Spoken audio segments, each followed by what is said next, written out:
May buntag mga katubig. Si Jeffrey Piranyo rin di ako karon sa JMB Purified Water Refilling Station. So, ang tubig manggod natay tulo ka klase.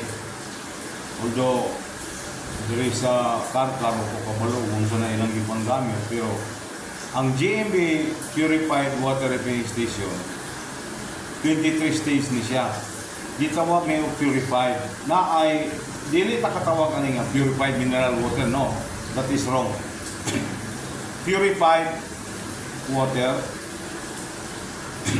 mineral water, and alkaline water. Now, there is a refilling station. Our system, our line is 23 stage reverse osmosis purified water refilling station. So ayan yung kalimti purified ni siya, which is good for human consumption. Now, karong adlaw manggod natay schedule sa how to disinfect the product line. Part of the requirements of the Department of Health. So I don't know in some other refilling station if they do this, but here in JMB refilling station, we will do it in regular basis by namang customer nato nga mga wapo ba. Dili lang kay inom lang tubig nga kuha.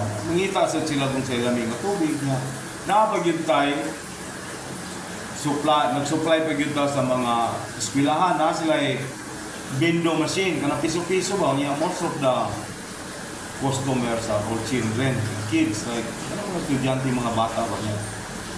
Low isad kayo, hindi may disinfect na gila mga tubo ba niya.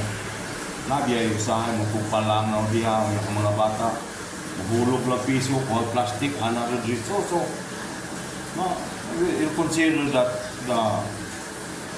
kung itumpahan sa langaw, masulog to sa plastic sa salot sa bata, which is it's not really good. Kailangan may bacteria po. So karon, ang ato na yung mga gamit ani natay ethyl alcohol. Mo ni ato yung gamit sa spray. I-spray lang ni siya, gamay lang i-spray di po dako kon kay sunog po lang po. Ay karon natay white paper towel, trapo-trapo ba?